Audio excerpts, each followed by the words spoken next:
Hello, welcome, what's up guys, I am Bybit and in this tutorial I will show you how to block YouTube channel on YouTube. I will show step by step how to do it, so you may leave like and subscribe, share to others, write a comment and let's go. So please, what you need to do is log in on your account, choose YouTube channel which you want blocked. Okay, for example this channel. I'll show you how to do it. So to block this channel you need to go on his.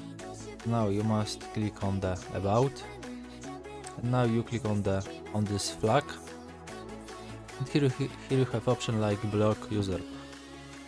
You can do it. Okay, block user, and you block it. User output. And that's all in this tutorial. So thanks for watching. I hope that I help you. You may leave like and subscribe, share to others, write a comment. And the same option is on the phone. On the phone you also enter on out and you block. Okay.